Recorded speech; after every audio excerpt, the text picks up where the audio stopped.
I just said it was not as bad as all the others. I didn't say that the Assad government, neither this nor the last, fought for the Palestinian people. I just said they didn't surrender. They didn't sign a humiliating peace. They didn't invite the Mossad into their capital city. They didn't kick out the Palestinian resistance. They didn't cut their relations with the Lebanese resistance, the only Arab army ever to defeat Israel. The Syrian regime did not agree that Israel could keep its land forever and a day.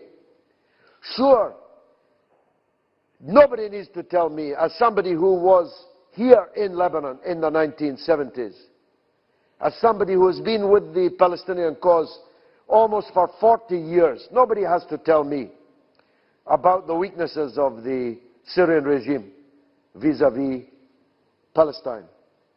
But compare the Syrian regime with the others. That's the point.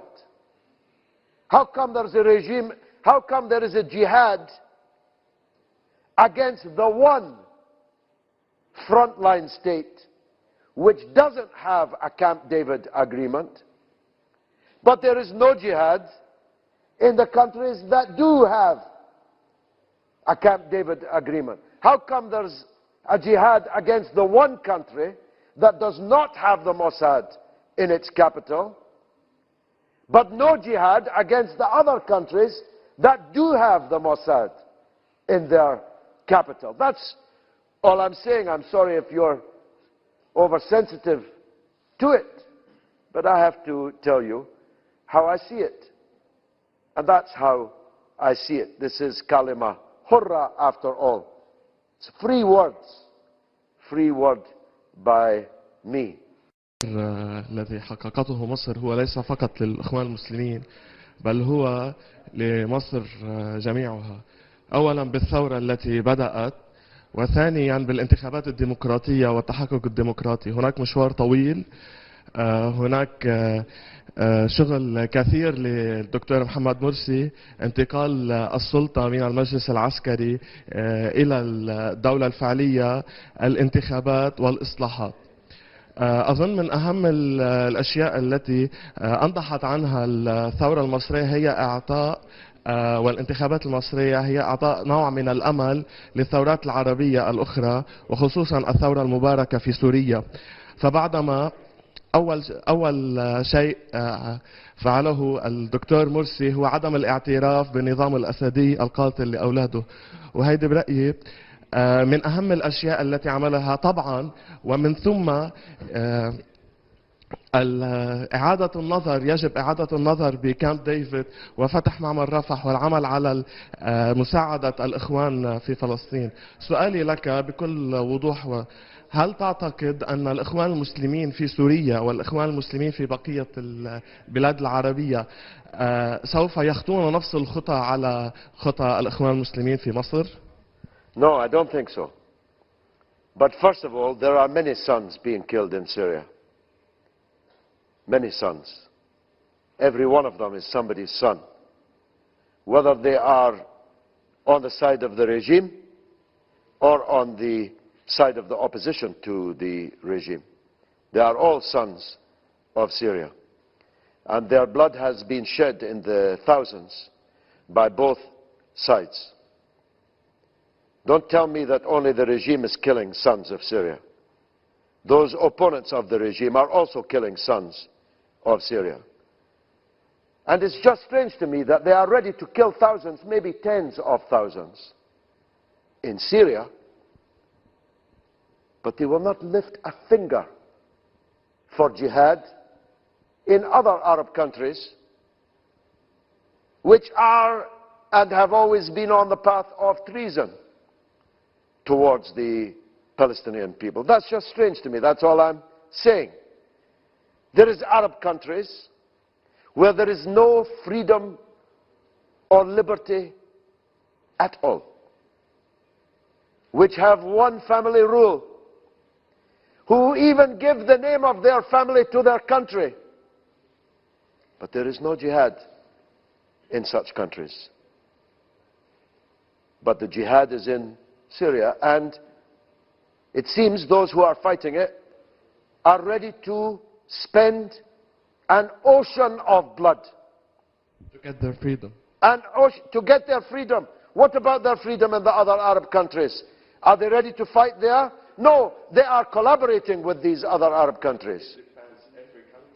Every country has its own demographic you're right. view. You're right. Every country has its own right. ideas. And what's happening in Syria, it's also happening in each world. And you No, know, it's not. every in each country need to do this revolution. Well, when are you starting in Saudi Arabia? Let's start. If there's When are you starting your revolution in Saudi Arabia? Let the people start. You are collaborating with Saudi Arabia against Syria. Don't tell me you are ready. Don't tell me you are about to. You are ready to. You have to. Don't tell me that you are ready to fight. To make a revolution. Let's not speak over each other. You spoke, I'll speak, you speak again, okay? Don't tell me that you are ready for a revolution in Saudi Arabia. You are collaborating with Saudi Arabia to make a revolution in Syria. Saudi Arabia is giving you money and weapons and jihadists. So don't tell me it's about the need for a revolution in all these countries. Because you are in league with these countries. You're too clever a man to imagine this. So what you're asking us to believe is that a revolution supported by McCain, by Lieberman, by Britain, France, America, Israel, Saudi Arabia and Qatar is a revolution for good, for haq. Is that what you're asking me to believe? Same thing happened in all of them. Are you asking me to believe that McCain and Lieberman are now on the side of haq? Are you asking me to believe that? That Netanyahu is now on the side of haq? And we need to believe that a front with Israel in Julan stopped for more than 40 years. Not a single drop. So why is McCain supporting your revolution? Why is McCain supporting it? Because he wants a fight on the Julan? Why did he support in Egypt? Why did we support in Libya? Why did he support in Tunisia? I don't care what does he believe. I don't care what they think in the United States. You don't care. I think about the Arab world. I think about the people are being killed in the Arab world. This is no, only in Syria in the Arab world. Not only in Syria. No. When Gaza was being massacred, even in Palestine, when Gaza was being massacred, and the Arabs didn't lift one finger to support them. This is why we need some revolution to start to talk about Palestine first. That's why Al Saud is supporting your revolution? I don't care about them. No, you don't. You say you don't care about them, but they own you. I don't care about them. They already bought you. Who? They already have you in their pocket. Who? They have who? They bought you with their money. They bought you with their weapons. They bought you with their international political alignment. They already own you. Don't tell me you don't care about them. Same thing happened with Don't Syria tell me you and don't Iran. care. Look, don't tell me you don't care. They own you. You are theirs. You belong to them. Iran owns Syria. This is the same. We have the same. When did Iran kill the Palestinian people? When did the What did Iran do to kill the Palestinian people?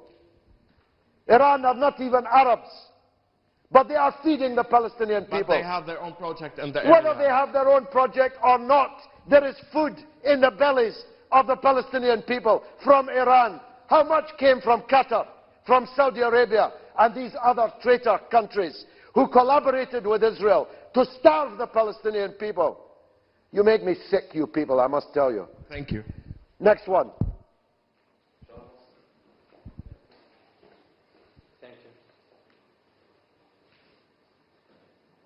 Good, we had our first walkout on Kalimaho. From me, I want to have a walkout.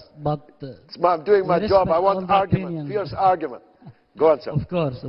نحن بنحترم جميع الآراء من كافة الأفرقاء ومن كل واحد له وجهة نظره، علينا السماع، يا بنقتنع يا ما بنقتنع بهذه الآراء.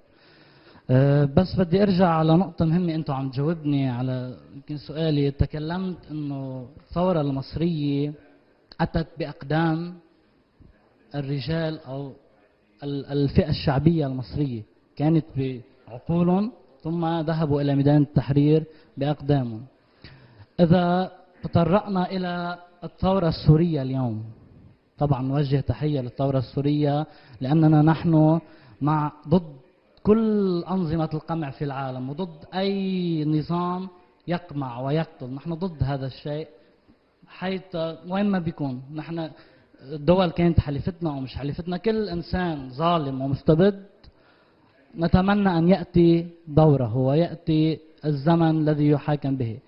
إذا تطرقنا لهذه الثورة التي نعتبرها سلكت مرحلة معينة وهي في طريقها، ونرى النظام الذي يقمع ويقتل الأطفال كما يقمع ويقتل نظام العدو الإسرائيلي، كما يقمع الإخوة العرب الفلسطينيين. هم أيضا النظام السوري يقمع شعبه وإخوته بنفس الطريقة، وهذا شيء محرم ومنكر، خصوصا أنهم يعني اليوم الشعب السوري أو هؤلاء الناس الثوار هم إخوة الجيش. كيف يقمع العسكري أخاه وابن أخاه، هاي الأطفال البريئة؟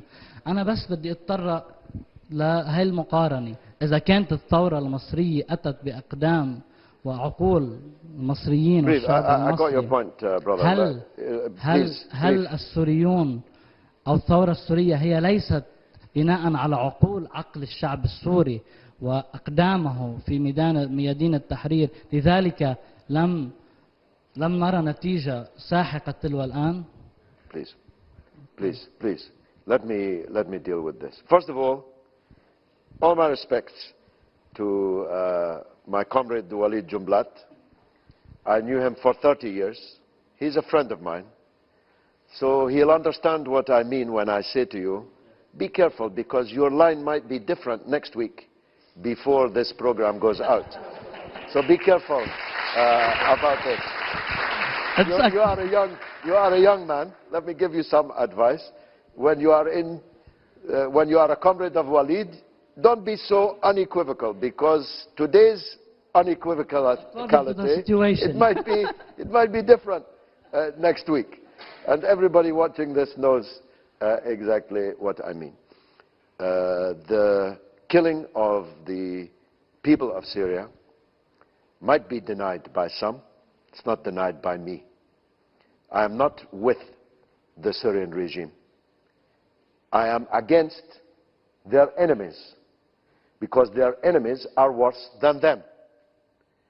I was not with Saddam Hussein, but I was against his enemies because his enemies were worse than him.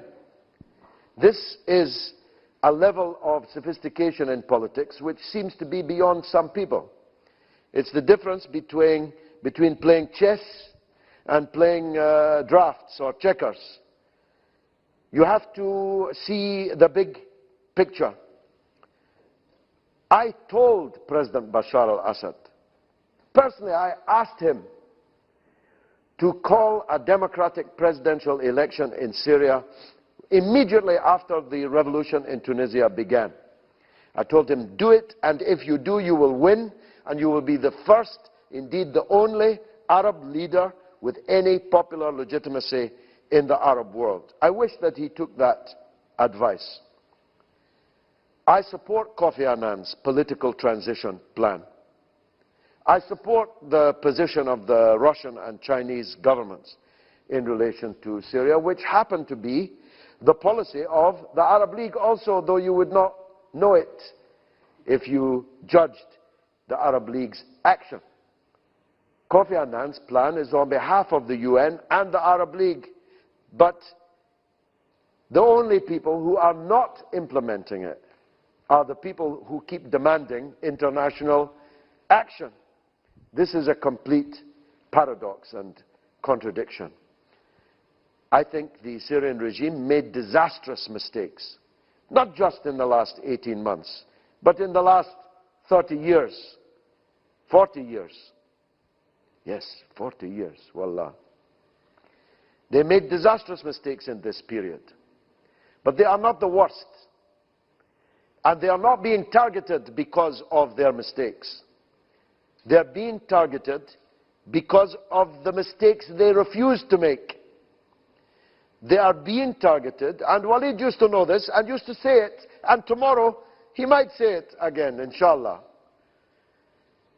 They are being targeted because they refuse to surrender to Israel, because they refuse to break their relations with the national resistance movement in Lebanon, because they refuse to give up the Golan, because they refuse to allow their country to be a base for American imperialism in the region, to invade and occupy and control other Arab countries. Now, if you know that, why would you be with Lieberman and McCain? What kind of Arab can be with Lieberman and McCain? It's not possible. So, to be against terrorism, Al-Qaeda, and the intervention of foreign powers in Syria is not the same thing as being with the regime.